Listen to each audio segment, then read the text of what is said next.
Bugün insanlık tarihinin en büyük gizemlerinden birine, Mısır piramitlerine yolculuk edeceğiz. Taş blokların nasıl kesildiğini, taşındığını, nasıl bir araya getirildiğini ve bu devasa yapıların hangi mühendislik harikalarıyla ayakta kaldığını detaylı ve uzun bir şekilde inceleyeceğiz. Şimdi piramitlerin gizemli dünyasına birlikte adım atalım. Dünyanın en büyük mühendislik harikalarından biri olarak kabul edilen Mısır piramitleri, binlerce yıldır insanlığın hayal gücünü ve merakını besliyor. Bu devasa taş yapılar sadece birer mezar değil, aynı zamanda antik dünyanın mühendislik kapasitesini, toplumsal düzenini ve teknik bilgisini de ortaya koyuyor. Mısır piramitlerinin yapımı, insanlık tarihindeki en büyük inşaat projelerinden biridir.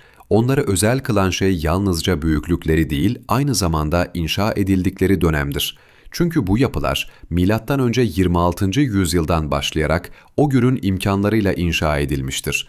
Yani modern makinelerin, vinçlerin, elektrikli araçların, çelik aletlerin ya da motorlu taşıtların olmadığı bir dönemde insan gücüne, basit araçlara ve akıllıca düşünülmüş mühendislik çözümlerine dayanan bir süreçten söz ediyoruz.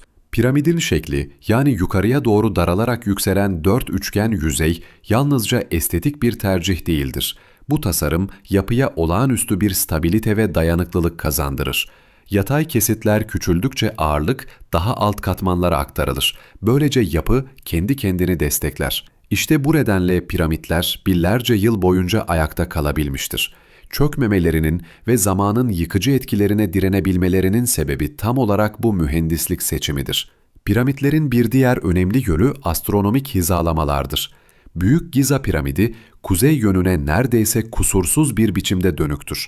Bu, günümüz modern cihazlarıyla bile zor ölçülebilecek bir hassasiyettir. O dönemde bu yönlendirmeyi nasıl başardıkları üzerine pek çok teori vardır.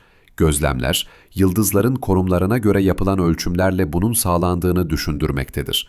Yani piramitler yalnızca taş yığınları değil, aynı zamanda gökyüzünü gözlemleyen bir toplumun mühendislik ürünleridir. Bir mühendislik bakış açısıyla piramitleri düşündüğümüzde en büyük sorulardan biri taş blokların nasıl kesildiği, nasıl taşındığı ve nasıl üst üste konulduğudur. Giza'daki Büyük Piramidin yaklaşık 2,5 milyon taş bloktan oluştuğu hesaplanır. Her bir taş bloğun ortalama ağırlığı 2,5 tondur. Daha büyük odacık taşlarının ise 30 tona kadar ulaştığı bilinir. Bu kadar dev kütlelerin taşınması ve yerleştirilmesi yalnızca iş gücüyle değil, zekice tasarlanmış yöntemlerle mümkün olmuştur. Piramidin yüksekliği başlangıçta 146 metreydi. Zamanla üstteki kaplama taşlarının aşınmasıyla bu yükseklik biraz azaldı ve bugün yaklaşık 138 metre civarındadır. Yine de bu boyutuyla 4000 yıldan uzun süre boyunca dünyanın en yüksek yapısı olmayı sürdürmüştür. Modern gökdelenler yapılana kadar hiçbir yapı bu yüksekliği geçememiştir. Kısacası piramitler yalnızca birer anıt değil, insanlık tarihindeki en olağanüstü mühendislik başarılarının örnekleridir. Onların yapımına bakarken aynı zamanda insanın yaratıcılığına, organizasyon gücüne ve sınırlı imkanlarla başardığı şeylere de hayran kalırız. Mısır piramitlerinin hikayesi aslında bir anda ortaya çıkmadı. Yüzlerce yıl süren deneyimler, kültürel değişimler ve mühendislik denemeleri sonucunda şekillendi. Bu yapıları anlamak için önce Antik Mısır'ın dünyasına girmemiz gerekiyor. Milattan önce 3. bin yılda Mısır, güçlü bir merkezi devlet haline gelmişti. Firavun yalnızca siyasi lider değil, aynı zamanda tanrısal bir figür olarak görülüyordu. Onun öldükten sonra ölümsüzlüğe kavuşacağına inanılırdı. Bu inanç, anıtsal mezarların yapılmasını zorunlu kıldı. Çünkü Firavun'un ruhu, yani Ka adı verilen yaşam enerjisi, ölümden sonra bedenle bağlantısını sürdürmeliydi. Bu nedenle mezarın hem korunaklı, hem kalıcı, hem de görkemli olması gerekiyordu. İlk başlarda firavunlar, mastaba adı verilen dikdörtgen biçimli, düz çatılı mezarlara gömülürdü. Mastabalar, kerpiç tuğladan yapılır ve yer altına uzanan odalara sahip olurdu. Ancak mastabaların ömrü sınırlıydı. Erozyon, seller ve zamanla oluşan çatlaklar bu yapıların uzun süre dayanmasını engelliyordu. Ayrıca mastabalar Firavun'un tanrısal gücünü yeterince yansıtmıyordu. Daha kalıcı, daha büyük ve daha etkileyici bir şey gerekiyordu. İşte bu noktada tarih sahnesine ünlü mimar ve bilge kişi İmhotep çıktı. İmhotep, Firavun Djoser için Sakkara bölgesinde ilk basamak piramidi tasarladı. Başlangıçta geleneksel bir mastaba yapılmıştı. Fakat zamanla bu yapı genişletildi, yükseltildi ve üst üste bindirilmiş basamaklardan oluşan dev bir anıt ortaya çıktı. Bu yapı tarihteki ilk büyük taş anıt olarak kabul edilir. Yaklaşık 60 metre yüksekliğe ulaşan bu piramit, Antik Mısır mühendisliğinde devrim niteliğinde bir adımdı. İmhotep'in getirdiği en önemli yenilik, kerpiç yerine taş kullanımıydı. Taş, kerpiçten çok daha dayanıklıydı. Ayrıca taş blokların üst üste dizilmesi, yapının yüzyıllar boyunca ayakta kalmasını sağladı. Bu noktada mühendislik açısından iki büyük sorun vardı. Birincisi, taş blokların nasıl çıkarılacağı ve kesileceğiydi. İkincisi ise bu blokların nasıl taşınıp üst üste konulacağıydı. İmhotep ve ekibi taş ocaklarından kireç taşı bloklar çıkardı ve bunları basit aletlerle şekillendirdi. Daha sonra rampalar ve kızaklar kullanarak taşları inşaat alanına taşıdılar. Bu, sonraki yüzyıllarda inşa edilecek büyük piramitlerin yöntemlerine öncülük eden ilk deneyimdi. Basamak piramidi sadece mühendislik açısından değil, sembolik açıdan da büyük önem taşıyordu. Basamaklar gökyüzüne doğru yükseliyor, Firavun'un ruhunun tanrılara ulaşmasını simgeliyordu. Bu tasarım, mastabadan piramite geçişin ilk adımıydı. Bu dönemde edinilen tecrübeler, ilerleyen yıllarda daha düzgün yüzeylere sahip, daha büyük ve daha sofistike piramitlerin inşa edilmesini mümkün kıldı. Yani Giza'daki ünlü Büyük Piramidin kökeni aslında Sakkara'daki Basamak Piramidinde yatmaktadır. Sonuç olarak piramit fikri yalnızca mimari bir yenilik değil, aynı zamanda dini inançların, toplumsal düzenin ve mühendislik becerilerinin birleşimidir. İmhotep'in yaptığı bu ilk basamak piramidi, insanlık tarihinde taş mimarisinin dönüm noktalarından biri olmuştur. Antik Mısır'da gerçek anlamda piramit formuna dönüşen ilk yapı, Firavun Djoser için inşa edilen Sakkara Basamak Piramidiydi. Bu yapı yalnızca bir mezar değil, aynı zamanda mühendislik tarihinde bir dönüm noktasıdır. Çünkü bu anıtta kerpiçten taşa geçiş yapılmış, basit mastaba tipinden devasa taş anıta evrim gerçekleşmiştir. Sakkara'daki bu piramit yaklaşık 60 metre yüksekliğe ulaşır. Bugün bize çok aşınmış halde ulaşsa da yapıldığı dönemde tüm yüzeyleri düzgün kesilmiş kireç taşı plakalarla kaplıydı. Böylece güneş ışığını yansıtan bembeyaz bir görünüme sahipti. Bu etkileyici tasarım piramidi yalnızca dini bir sembol değil, aynı zamanda görsel bir güç gösterisine dönüştürüyordu. Mühendislik açısından bakıldığında Djoser'in piramidi aşamalı olarak büyütülmüştür. İlk olarak tek bir mastaba yapıldı. Sonra bu mastaba birkaç kez genişletildi ve üstüne yeni katmanlar eklendi. Her genişleme taş bloklarla yukarı doğru çıkılarak yapının basamak basamak yükselmesini sağladı. Bu, mühendislerin sürekli deneyerek geliştirdikleri bir süreçti. Bugün bu yapıyı incelediğimizde inşaat sırasında fikirlerin değiştiğini, planların yeniden düzenlendiğini görebiliyoruz. Kullanılan taş bloklar kireç taşıydı ve bu blokların ortalama ağırlığı birkaç yüz kilogram civarındaydı. Daha sonraki piramitlerde gördüğümüz birkaç tonluk dev bloklara göre daha küçüklerdi. Bu, mühendislerin taşla çalışmayı öğrenme sürecinde daha kontrollü adımlar attığını gösteriyor. Taşlar basit bakır keski ve taş çekiçlerle şekillendiriliyordu. Günümüzde bize ilkel gibi görünen bu yöntemler o dönemde şaşırtıcı derecede etkiliydi. Piramidin altındaysa karmaşık bir mezar sistemi yer alıyordu. Yaklaşık 28 metre derinliğe inen dikey bir kuyu ve bu kuyuya bağlı yan galeriler bulunuyordu. Bu galerilerde taş odalar, depolama alanları ve Firavun'un gömü odası yer alıyordu. Bu yeraltı kısmı da mühendislik açısından önemliydi. Çünkü toprağın ağırlığına dayanacak şekilde kazılmış, bloklarla desteklenmişti. Djoser'in piramidi yalnızca yapının kendisinden ibaret değildi. Çevresinde tapınaklar, avlular, tören alanları ve duvarlarla çevrili büyük bir kompleks inşa edilmişti. Bu da bize piramidin tek başına değil, daha geniş bir dini ve siyasi yapının parçası olduğunu gösteriyor. Mimar İmhotep'in en büyük başarısı belki de bu kompleksi bir bütün olarak tasarlamasıydı. Teknik olarak bu yapı, taş mimarinin sınırlarını test eden bir deney alanı gibiydi. daha sonra yapılacak olan daha düzgün yüzeyli ve dev boyutlu piramitler için bir okul işlevi gördü. Djozer'in basamak piramidi, sonraki yüzyıllarda mühendislerin neler yapabileceğini gösteren bir başlangıç noktasıydı. Sakkara'daki basamak piramidi, mühendisliğin nereye evrilebileceğini göstermişti. Ancak asıl hedef, basamaklı yapıları daha düzgün yüzeyli ve geometrik olarak tam piramitlere dönüştürmekti. Bu dönüşüm kolay olmadı. Yol boyunca pek çok deneme yapıldı, bazıları başarısız oldu, bazıları ise tarihe mühendislik dersleri bıraktı. İlk büyük denemelerden biri Meidum piramidiydi. Bu piramit başlangıçta bir basamak piramidi olarak inşa edilmeye başlandı. Ancak inşaat sırasında plan değişti ve dış yüzeyler doldurularak düzgün bir eğim kazandırılmaya çalışıldı. Ne var ki mühendisler taş blokları yeterince sağlam bağlamamış, dolguyu düzgün yapmamışlardı. Bu nedenle dış kaplama zaman içinde çöktü.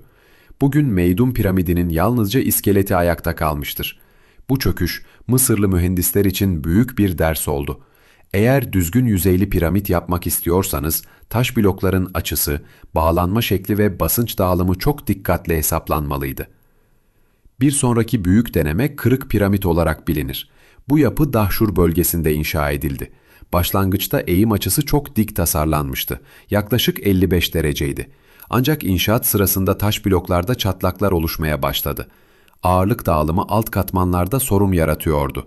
Mühendisler yapının çökmesini önlemek için eğimi değiştirmeye karar verdi. Yukarıya çıktıkça eğim açısını 43 dereceye düşürdüler. Böylece piramidin karakteristik kırık görünümü ortaya çıktı. Bu aslında bir mühendislik hatasının akıllıca bir müdahaleyle kurtarılmasının örneğidir. Kırık piramit, tarihteki ilk büyük ölçekli mühendislik düzeltmelerinden biri sayılabilir. Bu deneyimlerden sonra Mısırlılar daha sağlam bir tasarım geliştirdi ve Kızıl Piramit'i inşa ettiler. Bu yapıda Dahşur'da yer alır. Eğimi baştan 43 derece olarak ayarlandı. Yani Kırık Piramit'teki hata burada tekrarlanmadı. Sonuç olarak yaklaşık 104 metre yüksekliğinde düzgün yüzeyli ilk gerçek piramit ortaya çıktı. Taşların dizilişi daha sıkı, bağlama yöntemleri daha sağlam, eğim hesaplamaları daha kontrollüydü. Bu piramit bugün hala oldukça iyi durumdadır ve Giza'daki büyük piramitlerin öncülü kabul edilir. Mühendislik açısından bakıldığında bu üç yapı adeta birer laboratuvar gibidir. Meidum'da dış yüzeyin çökmesi, taşların nasıl bağlanması gerektiğini gösterdi. Kırık piramit, eğim açısının yapı stabilitesindeki önemini kanıtladı. Kızıl piramit ise bu derslerin başarılı bir uygulaması oldu. Tüm bu denemeler Mısırlı mühendislerin yalnızca cesur değil, aynı zamanda öğrenmeye açık olduklarını gösterir. Hatalardan korkmadılar. Aksine her hatayı bir adım ileri gitmek için kullandılar. Bu da mühendisliğin en temel ilkelerinden biridir. Deneme, hata ve geliştirme süreci. Sonuçta bu deneyimler Giza'daki büyük piramidin inşasına giden yolu açtı. Eğer Meidum çökmemiş olsaydı, eğer Kırık Piramit'te açı hatası fark edilmemiş olsaydı, belki de insanlık tarihi bugün bu dev anıttan mahrum kalacaktı. Mısır mühendisliğinin en büyük başarısı kuşkusuz Giza'daki piramitlerdir.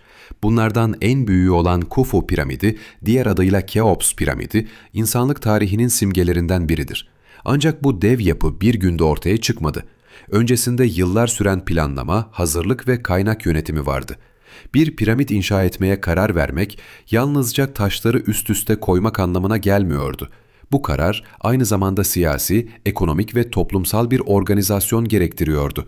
Çünkü yüz binlerce ton taşın taşınması, on binlerce işçinin çalıştırılması, gıda ve malzeme tedarikinin sağlanması ve inşaat alanının düzenlenmesi gerekiyordu. Öncelikle piramit için doğru yer seçilmeliydi. Giza platosu bunun için idealdi. Çünkü buradaki kalker zemin oldukça sağlamdı. Piramidin ağırlığı milyonlarca ton olduğu için zayıf bir zemin üzerine oturtulması düşünülemezdi. Ayrıca burası Nil Nehri'ne yakındı. Nehir, taş blokların taşınması için doğal bir ulaşım yoluydu. Büyük taş bloklar teknelerle nehir üzerinden taşınabilir, ardından kısa mesafeler boyunca karayollarıyla şantiye alanına getirilebilirdi. Yer seçimi yapıldıktan sonra alan düzleştirilmeliydi. Modern ölçüm cihazlarının olmadığı bir dönemde bu nasıl yapılmıştı? Mısırlı mühendislerin şaşırtıcı derecede hassas yöntemleri vardı. Araştırmalar, alanın önce hendeklerle çevrildiğini, bu hendeklere su doldurulduğunu gösteriyor. Su yüzeyi doğal olarak yataydır. Bu yöntemle işçiler alanın yüksek ve alçak noktalarını belirlediler ve taşları kazarak ya da doldurarak alanı neredeyse mükemmel bir düzleme getirdiler. Bugün yapılan ölçümlerde Giza'daki Büyük Piramidin tabanı yalnızca birkaç santimetrelik farklarla düzlenmiştir. Bu hassasiyet, modern inşaatlarda bile kolayca elde edilemeyen bir başarıdır. Bir diğer önemli adım yönlendirmeydi. Piramitlerin kenarları 4 ana yöne bakacak şekilde hizalanmıştır. Büyük piramidin kuzey yönüne sapması yalnızca 3 dakikadır. Yani neredeyse kusursuzdur. Bu hizalamayı sağlamak için muhtemelen yıldızlardan yararlanılmıştır. O dönemde kutup yıldızı tam olarak bugünkü gibi kuzeyde değildi. Bu nedenle mühendisler büyük olasılıkla iki yıldızın gece gökyüzünde dikey hizasını takip ederek kuzeyi belirlediler. Güneşin gölge uzunluğuna dayalı ölçümlerde kullanılmış olabilir. Planlama sürecinde yalnızca dış şekil değil, iç yapılar da düşünülmüştü. Mezar odaları, geçitler, havalandırma kanalları, yük hafifletici odalar. Tüm bunlar taş bloklar yerleştirilmeden önce hesaplanmalıydı. Çünkü yanlış bir açı ya da yanlış bir oda yerleşimi tüm yapıyı tehlikeye atabilirdi. Mühendisler ayrıca taşların nasıl taşınacağını, hangi taşın nereden geleceğini, hangi blokların iç yapıda, hangilerinin dış yüzeyde kullanılacağını da planlamıştı. Örneğin dış kaplamada kullanılan yüksek kaliteli beyaz kireç taşı Tura ocaklarından getirilmişti. Daha sert granit bloklarsa yüzlerce kilometre uzaktaki Asvan'dan taşınmıştı. Bu dev taşların nakliyesi başlı başına bir mühendislik projesiydi. Tüm bu planlama süreci piramidin yalnızca bir mezar değil, aynı zamanda devletin gücünü ve Firavun'un otoritesini gösteren bir proje olduğunu ortaya koyuyor. İnşaat başlamadan önce her şey en ince ayrıntısına kadar düşünülmüştü. Giza'daki Büyük Piramidin inşasında kullanılan taş blokların sayısı yaklaşık 2,5 milyon civarındadır. Bu sayı bile tek başına projenin ölçeğini gözler önüne seriyor. Peki bu milyonlarca taş blok nasıl kesildi, nasıl taşındı ve nasıl yerleştirildi? Öncelikle taş ocaklarından başlamak gerekir. Piramidin büyük kısmında kullanılan kireç taşı bloklar, inşaat alanının hemen yakınındaki Giza taş ocaklarından çıkarılmıştır. Bu sayede taşların çoğu şantiyeye birkaç yüz metre mesafeden getirilmiştir.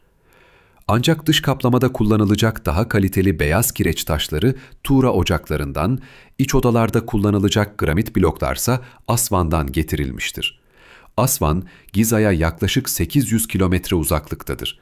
Bu da nakliye işinin en az inşaat kadar zor olduğunu gösterir. Taşların kesiminde bakır aletler kullanılmıştır. O dönemde demir henüz yaygın değildi.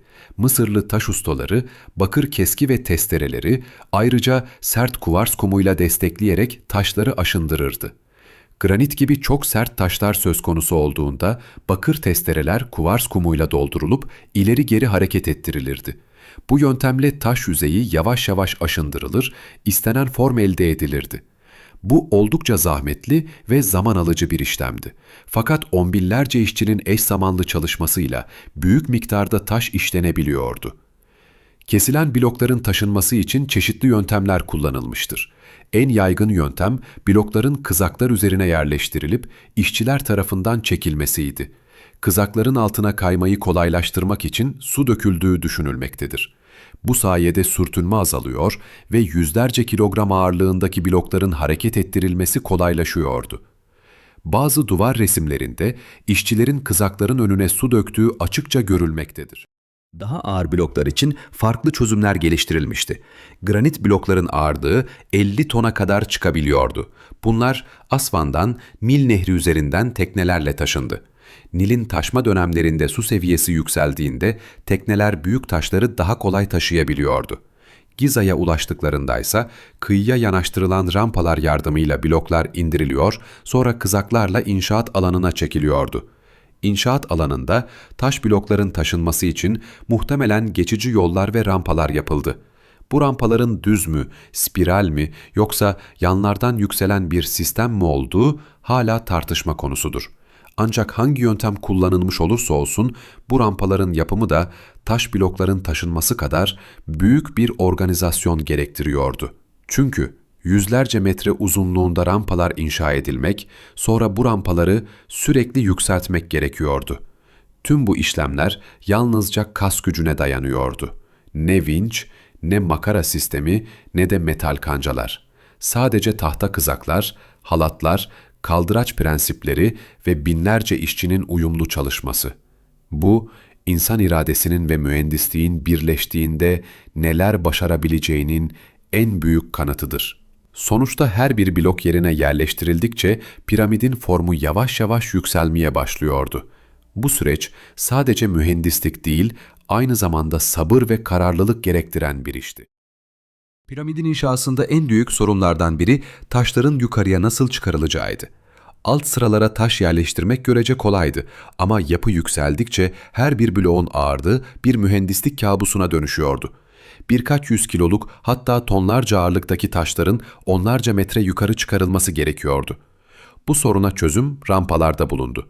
Mısırlı mühendislerin rampaları nasıl tasarladığı hala tartışmalı bir konudur. Çünkü günümüze rampaların kendisi ulaşmamıştır. Yalnızca bazı arkeolojik izler ve teoriler vardır. Yine de çeşitli modeller üzerinde anlaşmalar vardır. İlk yöntem düz rampa teorisidir. Bu yöntemde piramidin bir kenarı boyunca uzun, düz bir rampa inşa edilirdi. Taş bloklar, kızaklar üzerinde bu rampadan çekilerek yukarı çıkarılırdı. Ancak bu rampanın çok uzun olması gerekiyordu. Çünkü eğim fazla olursa işçiler blokları çekemezdi. 100 metre yüksekliğe çıkmak için rampanın 1 kilometreye yakın uzunlukta olması gerekirdi. Bu da aşırı işçilik ve malzeme gerektirirdi. İkinci yöntem spiral rampa teorisidir. Burada rampa piramidin çevresinde spiral şeklinde yükselirdi.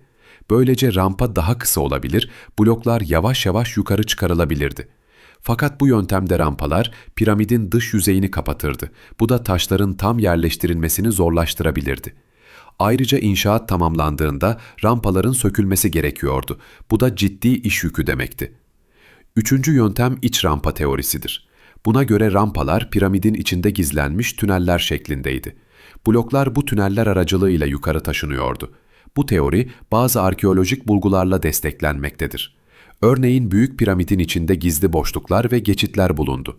Bu boşlukların inşaat sırasında kullanılan rampalara ait olabileceği düşünülüyor. Hangi yöntem kullanılmış olursa olsun, rampaların yapımı başlı başına bir mühendislik projesiydi.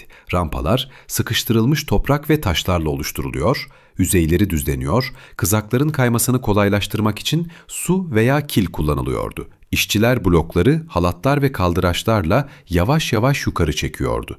Bu sistem, binlerce işçinin uyumlu bir şekilde çalışmasını gerektiriyordu. Bir bloğun yukarı çıkarılması için belki onlarca işçi aynı anda halatlara asılıyor, kızakları yağlı kil üzerinde çekiyor, yol boyunca diğer işçiler rampanın sağlam kalması için bakım yapıyordu. Bir taş yerine oturtulmadan önce bile ciddi bir lojistik hazırlık gerekiyordu. Bu yöntemler yalnızca güç değil, aynı zamanda disiplin ve organizasyon da gerektiriyordu. Çünkü tek bir taşın yanlış konması, rampanın zarar görmesi ya da işçilerin uyumsuz çalışması tüm süreci aksatabilirdi. Sonuç olarak rampalar, piramitlerin yükselmesinde kilit bir rol oynadı. Bugün hangi rampanın kullanıldığı konusunda kesin bilgi olmasa da, kullanılan yöntemlerin o dönemin mühendislik zekasının zirvesini temsil ettiği açıktır. Rampalar sayesinde milyonlarca taş blok yavaş yavaş yukarı taşındı ve dev yapı gökyüzüne doğru yükselmeye başladı. Piramidin dışı kadar içi de mühendislik harikasıdır. Çoğu kişi bu devasa yapıların yalnızca taş yığınları olduğunu düşünür. Ancak aslında içlerinde son derece karmaşık bir düzen vardır. Bu düzenin amacı yalnızca Firavun'un gömüleceği mezar odasını saklamak değil, aynı zamanda yapının ağırlığını dengeli bir şekilde dağıtmaktır. Giza'daki Büyük Piramidin içinde 3 ana oda vardır. Yeraltı odası, kraliçe odası ve kral odası. Bunların her biri farklı işlevlere sahiptir ve her biri ayrı mühendislik çözümleri gerektirmiştir. Yeraltı odası piramidin altına doğru kazılmıştır. Tamamlanmamış gibi görünür. Bazı arkeologlar bu odanın aslında ilk mezar odası olarak planlandığını ancak daha sonra vazgeçildiğini düşünür. Bu oda taş blokların altına tünel açarak nasıl çalıştıklarını gösteren ilginç bir örnektir. Kraliçe odası piramidin ortalarına yakın bir yerde bulunur. Bu odanın işlevi tam olarak bilinmez. Adı kraliçe olsa da aslında bir gömü odası olmayabilir. Belki de sembolik bir odadır ya da dini ritüeller için kullanılmıştır. Bu odadan yukarıya doğru uzanan dar havalandırma kanalları vardır. Bu kanalların tam işlevi hala tartışmalıdır. Kimileri bu kanalların ruhun gökyüzüne çıkması için sembolik olduğunu söyler, kimileri de gerçek havalandırma işlevi gördüğünü iddia eder. Kral odası ise en önemli kısımdır. Bu oda tamamen granit bloklarla yapılmıştır. Granit, kireç taşına göre çok daha serttir. Bu da Firavun'un mezar odasını korumak için özellikle seçilmiş bir malzeme olduğunu gösterir. Ancak granit aynı zamanda çok ağırdır. Bir blok onlarca ton ağırlığında olabilir. Bu kadar ağır malzemeyi yüzlerce kilometre öteden getirmek ve yapının içine yerleştirmek olağanüstü bir mühendislik başarısıdır. Kral odasının en dikkat çekici özelliği yük hafifletici odalardır. Odanın hemen üstünde birbiri üzerine dizilmiş 5 adet boşluk vardır. Bu boşluklar devasa taş blokların ağırlığını yanlara doğru dağıtmak için yapılmıştır. Eğer bu boşluklar olmasaydı piramidin tüm yükü doğrudan kral odasının tavanına binecek ve tavan çökebilirdi. Bu basınç dağılımının ne kadar iyi hesaplandığını gösterir. Ayrıca piramidin içinde iniş ve çıkış geçitleri vardır. Bu geçitler dar ve eğimlidir. Taş bloklarla kapatılarak gizlenmiş, davetsiz misafirlerin mezara ulaşması engellenmiştir. Bazı geçitler kasıtlı olarak yanlış yönlere uzanır. Bu adeta bir labirent sistemi gibidir. Böylece mezar soyguncularının yolu bulması zorlaşır. Bütün bu iç düzenlemeler bize şunu gösteriyor. Piramitler sadece görkemli dış yapılar değil, aynı zamanda iç mimarisi çok dikkatli düşünülmüş yapılardır. Hem dini semboller, hem güvenlik önlemleri, hem de yapısal mühendislik bu odalarda birleşmiştir. Kral odası ise en önemli kısımdır. Bu oda tamamen granit bloklarla yapılmıştır. Granit, kireç taşına göre çok daha serttir. Bu da Firavun'un mezar odasını korumak için özellikle seçilmiş bir malzeme olduğunu gösterir. Ancak granit aynı zamanda çok ağırdır. Bir blok onlarca ton ağırlığında olabilir. Bu kadar ağır malzemeyi yüzlerce kilometre öteden getirmek ve yapının içine yerleştirmek olağanüstü bir mühendislik başarısıdır. Kral odasının en dikkat çekici özelliği yük hafifletici odalardır. Odanın hemen üstünde birbiri üzerine dizilmiş 5 adet boşluk vardır. Bu boşluklar devasa taş blokların ağırlığını yanlara doğru dağıtmak için yapılmıştır. Eğer bu boşluklar olmasaydı piramidin tüm yükü doğrudan kral odasının tavanına binecek ve tavan çökebilirdi. Bu basınç dağılımının ne kadar iyi hesaplandığını gösterir. Ayrıca piramidin içinde iniş ve çıkış geçitleri vardır. Bu geçitler dar ve eğimlidir. Taş bloklarla kapatılarak gizlenmiş, davetsiz misafirlerin mezara ulaşması engellenmiştir. Bazı geçitler kasıtlı olarak yanlış yönlere uzanır. Bu adeta bir labirent sistemi gibidir. Böylece mezar soyguncularının yolu bulması zorlaşır. Bütün bu iç düzenlemeler bize şunu gösteriyor. Piramitler sadece görkemli dış yapılar değil, aynı zamanda iç mimarisi çok dikkatli düşünülmüş yapılardır. Hem dini semboller, hem güvenlik önlemleri, hem de yapısal mühendislik bu odalarda birleşmiştir. Beslenme konusu çok önemliydi. Kazılarda tonlarca hayvan kemiği bulundu. İşçilerin düzenli olarak et yediği, ayrıca ekmek, bira ve sebze tükettiği anlaşılıyor. Bu da onların sıradan köle değil, iyi beslenen bir iş gücü olduğunu kanıtlıyor. Bira hem besleyici bir içecek hem de güvenli su kaynağı olarak işçilere sürekli verilirdi. Sağlık koşulları da göz ardı edilmemişti. Bulunan iskeletlerde kırık kemiklerin kaynadığı, yani işçilerin tedavi gördüğü anlaşılmıştır. Hatta bazıları iş göremez hale geldikten sonra bile beslenmeye devam etmiş. Bu, devletin işçileri yalnızca tüketilecek kaynak olarak görmediğini, onların emeğine değer verdiğini gösteriyor. Organizasyon modern bir şantiye düzenini andırıyordu. Yüzlerce yönetici işçileri denetliyor, iş bölümlerini düzenliyor, taşların ne zaman ve nereye gideceğini planlıyordu. Bu kadar büyük bir yapının kısa sürede yükselmesi ancak disiplinli bir yönetimle mümkün olabilirdi. Sonuçta işçi köyleri ve organizasyon sistemi piramitlerin nasıl ayakta kaldığını anlamak için en önemli ipuçlarından biridir. Çünkü tek başına taşların büyüklüğü değil, onları bir araya getiren insanların düzenli emeği bu yapıyı mümkün kılmıştır. Bugün Giza'daki piramitlere baktığımızda pürüzlü taş yüzeyleri görürüz. Ancak bu piramitlerin orijinal hali değildir. İlk yapıldıklarında piramitlerin dışı tamamen düzgün kaplama taşlarıyla örtülmüştü ve bu taşlar güneş ışığında parıl parıl parlıyordu. Dış kaplama için kullanılan taşlar yüksek kaliteli beyaz kireç taşıydı. Bu taşlar Tura'daki ocaklardan çıkarılıp Nil üzerinden teknelerle taşındı. Her bir blok son derece hassas bir şekilde kesilmişti. Kenarları öylesine düzgün işlenmişti ki aralarına bir bıçak ucu bile giremiyordu. Bu hassas işçilik sayesinde piramitlerin dış yüzeyi tamamen pürüzsüz görünüyordu. Kaplama taşlarının bir araya getirilişi büyük bir mühendislik başarısıdır. Yalnızca taşları yan yana dizmek değil, aynı zamanda eğimi ve geometrik doğruluğu korumak gerekiyordu. Büyük piramidin dış yüzeyindeki açı yaklaşık 51 dereceydi ve bu açı bütün kenarlarda neredeyse kusursuz şekilde korunmuştu. Bu da taş işçilerinin inanılmaz bir ölçüm becerisine sahip olduklarını gösterir. Bu kaplama sayesinde piramitler adeta devasa aynalar gibi güneş ışığını yansıtıyordu. Gün doğumunda ve gün batımında altın sarısı bir parlaklık, öğle vakti ise göz kamaştırıcı bir beyazlık görünürdü. Çölün ortasında bu dev yapılar uzaktan bile rahatlıkla seçilebiliyordu. Antik dünyada piramitler sadece mimari değil, aynı zamanda görsel bir güç simgesiydi. En tepeye ise özel bir taş, yani piramidyon yerleştirilirdi. Bu taş genellikle granitten yapılır, bazen altın ya da bakırla kaplanırdı. Böylece güneş ışığı zirvede yansıyıp gökyüzüne doğru parlayan bir işaret gibi görünürdü. Bu da piramidin kutsal anlamını güçlendiriyordu. Firavunun ruhunun göğe yükselişi bu parlayan zirveyle sembolize ediliyordu. Ne yazık ki bugün bu kaplama taşlarının çoğu kaybolmuştur. Yüzyıllar boyunca deprem, erozyon ve insan eliyle sökülüp başka yapılarda kullanılmıştır. Kahire'deki birçok eski binada bu kaplama taşlarından alınmış bloklar bulunur.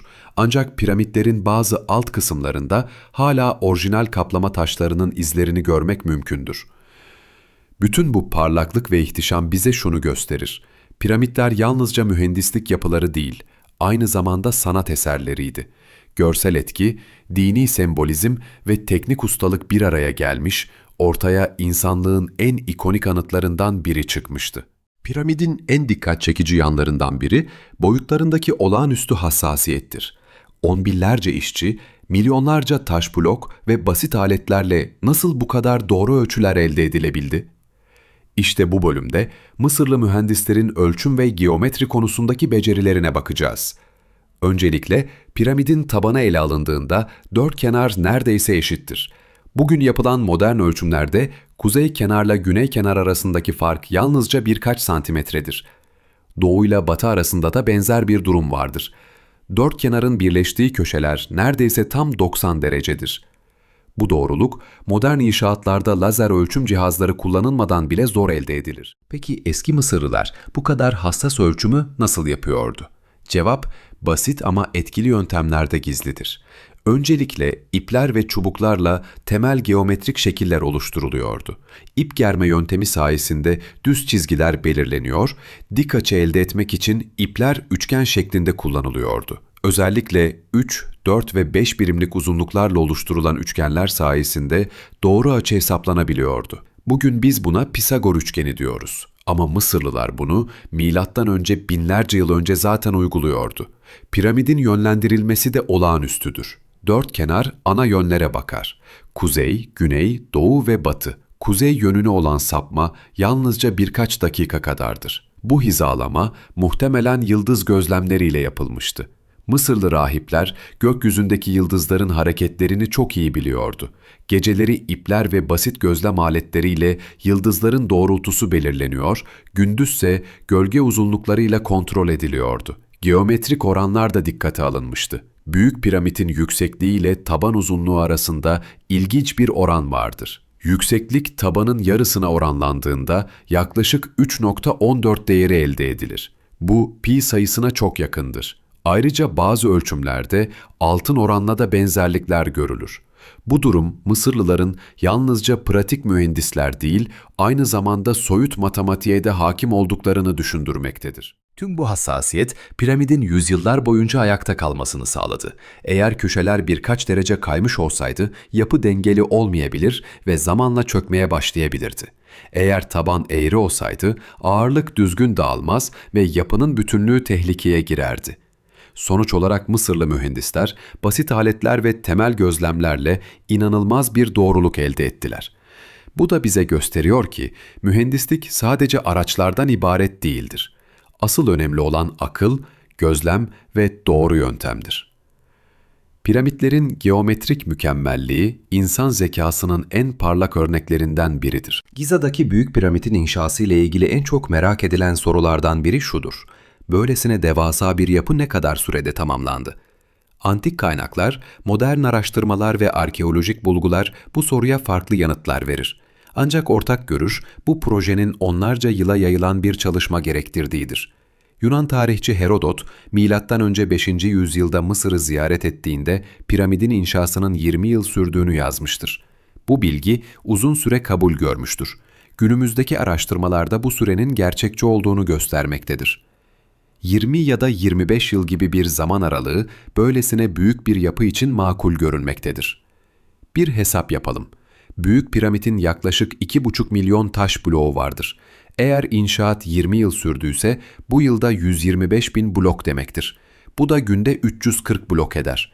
Yani her gün yüzlerce blok yerine yerleştirilmek zorundaydı. Bu kulağa inanılmaz geliyor ama on binlerce işçinin eş zamanlı çalıştığını düşünürsek mümkün olabilir. İnşaat süresi yalnızca taşların yerleştirilmesinden ibaret değildi. Öncesinde taş ocaklarının hazırlanması, blokların kesilmesi, taşınması, rampaların yapılması, işçi köylerinin kurulması ve sürekli bakım işleri vardı. Bu nedenle iş bölümü çok sıkı yapılmalıydı. Bir grup işçi taş ocağında çalışırken bir grup taşıyordu, bir grup rampaları tamir ediyor, bir grup da blokları yerleştiriyordu. Her işin birbirine bağlı olması tıpkı modern bir üretim hattını andırıyordu. İşin bir başka boyutu da mevsimsel düzenlemeydi. Nil'in taşma dönemlerinde tarım yapılamazdı. Bu dönemde binlerce köylü iş gücü olarak piramit inşasına katılırdı. Böylece hem işçiler aç kalmaz hem de Firavun için kutsal bir görev yerine getirilmiş olurdu. Bu iş gücü kaynağının sürdürülebilirliğini sağlamıştı. Süreç boyunca mühendisler sürekli hesap yapmak zorundaydı. Hangi bloğun nereye yerleşeceği, hangi taşın ne zaman getirileceği, rampaların ne kadar yükseltileceği, tüm bunlar büyük bir planlama gerektiriyordu. Küçük bir hata bile zincirleme sorunlara yol açabilirdi. Sonuçta piramidin 20 ya da 25 yılda tamamlandığını düşündüğümüzde bu sadece bir mühendislik başarısı değil, aynı zamanda bir organizasyon harikasıdır. Modern makineler olmadan sadece insan gücüyle bu kadar büyük bir yapının bu sürede tamamlanabilmesi insanlık tarihindeki en etkileyici olaylardan biridir. Piramitler sadece firavunların mezarları değil, aynı zamanda sonsuzluğa açılan kapılar olarak görülüyordu. Firavun'un bedeni, değerli eşyaları ve hazineleriyle birlikte korunmalıydı. Ancak tarih boyunca en büyük tehdit mezar soyguncuları oldu. Bu yüzden Mısırlı mühendisler piramitleri inşa ederken yalnızca görkem değil, aynı zamanda güvenliği de ön planda tutmuşlardı. Öncelikle piramitlerin iç geçitlerine bakalım. Ana giriş genellikle kuzey cephesine yapılırdı. Bu girişten içeri giren kişi karmaşık koridorlarla karşılaşırdı. Dar tüneller, yukarı ve aşağıya giden geçitler, sahte odalar ve gizli kapılar bulunurdu. Bu labirent benzeri yapı soyguncuları yanıltmak için tasarlanmıştı. Bir diğer önemli önlem devasa taş blokların kullanılmasıydı. Bazı koridorlarda özel bölmeler bırakılırdı. Firavun'un cenazesi yerleştirildikten sonra bu bölmeler dev granit taşlarla kapatılırdı. Bu taşlar birkaç ton ağırlığında olduğundan onları yerinden oynatmak neredeyse imkansızdı. Soyguncular içeri girse bile ilerlemeleri çok zordu. Ayrıca bazı koridorlarda düşen taş tuzakları kullanıldığına dair bulgular vardır. Geçidi zorlayan biri belirli bir noktaya geldiğinde yukarıdaki taş bloklar serbest bırakılır ve koridor kapanırdı. Bu hem geçişi engeller hem de soyguncular için ölümcül bir tehdit oluştururdu. Piramitlerin içinde sahte odalar da bulunurdu. Firavun'un gerçek mezar odası çok iyi gizlenmişti. Bunun dışında farklı noktalara boş odalar yapılırdı. Amaç soyguncuların vakit kaybetmesini ve yanlış yönlendirilmesini sağlamaktı. Bazı odalarda bilerek değerli eşyalarla doldurulmuştu. Böylece gerçek mezar odasına ulaşmak neredeyse imkansız hale geliyordu. Ancak bütün bu önlemlere rağmen piramitlerin çoğu tarih boyunca yağmalandı. Çünkü zamanla piramitlerin giriş noktaları öğrenildi, işçilerin bazıları yerlerini hatırlıyordu ya da gizlice bilgi sızdırıyordu. Ayrıca ekonomik zorluk dönemlerinde insanlar değerli eşyaları bulmak için her türlü riski göze alıyordu. Buna rağmen güvenlik için geliştirilen mühendislik çözümleri kendi dönemine göre olağanüstüydü. Bugün bile bazı piramitlerde hala keşfedilmemiş geçitler ve gizli bölmeler bulunabileceği düşünülüyor. Modern teknolojiyle yapılan taramalar duvarların arkasında boşluklar olduğunu gösteriyor. Belki de hala dokunulmamış sırlar var. Kısacası piramitler sadece taş yığınları değil, aynı zamanda dev birer güvenlik sistemi olarak da düşünülmüş yapılardır. Firavun'un ebedi yolculuğu için kurulan bu yapılar, binlerce yıl önce mühendislikle güvenliği bir araya getiren en etkileyici eserler arasında yer alır.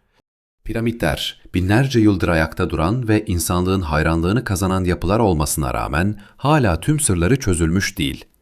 Günümüzde modern teknoloji bu dev taş yığınlarının içini ve yapısını incelemek için kullanılıyor. Bu sayede yeni keşifler yapılıyor ve Mısırlı mühendislerin dahiyane yöntemleri daha iyi anlaşılabiliyor. Öncelikle yeraltı radarları ve ısı haritaları sayesinde piramitlerin iç yapısı incelenmeye başlandı.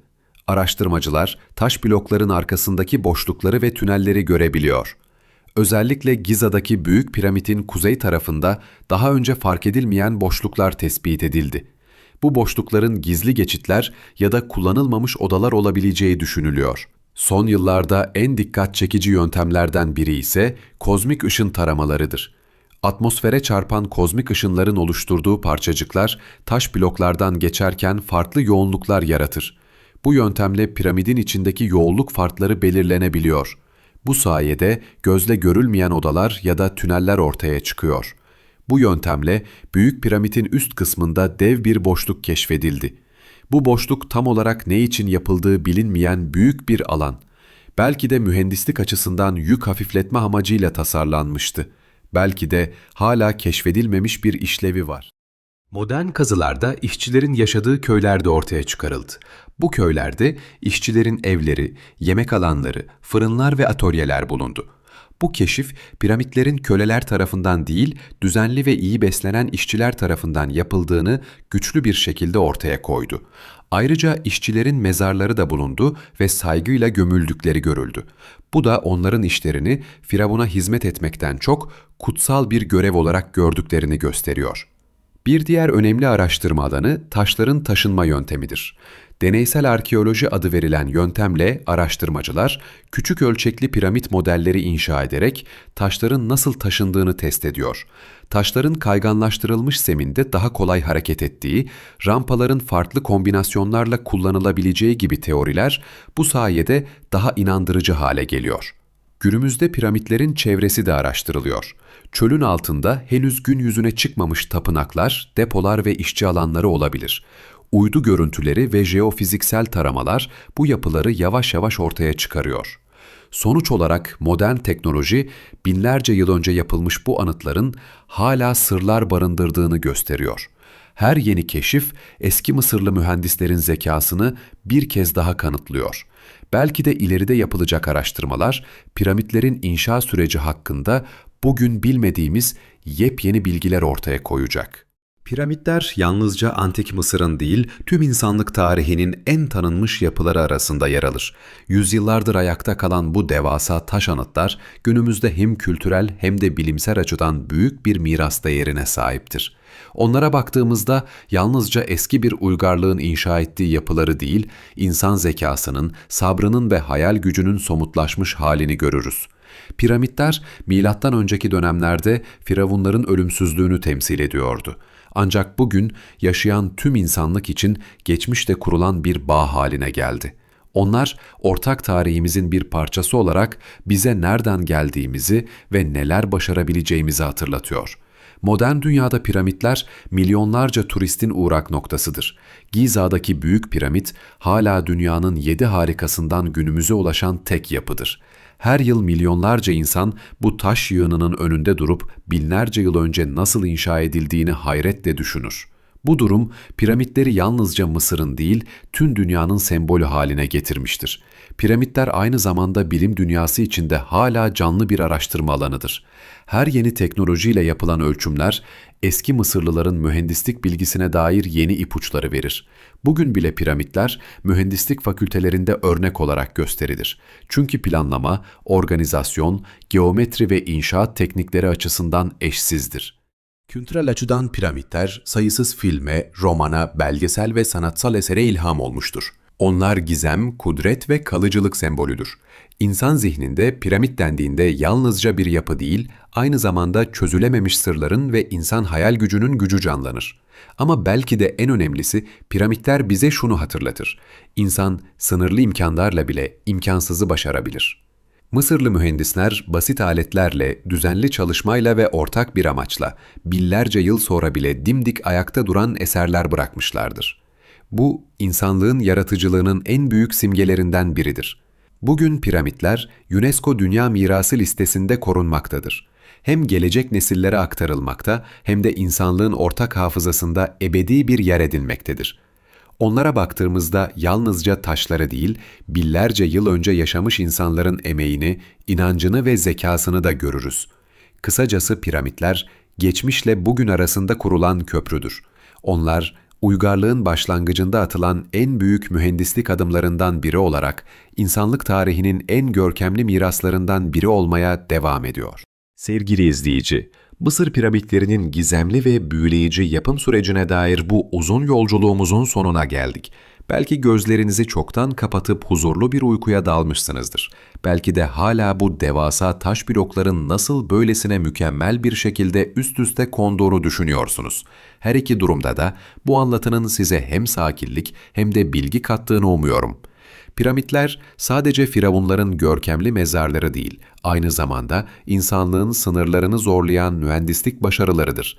On binlerce işçinin emeği, basit ama etkili araçlar, doğaya uyumlu planlama ve inanılmaz bir azim sayesinde bu eserler bugün hala ayakta. Eğer buraya kadar dinlediyseniz size teşekkür ederim. Amacım hem merakınızı beslemek hem de günün yorgunluğunu unutturacak kadar sıkıcı ve rahatlatıcı bir yolculuk sunmaktı.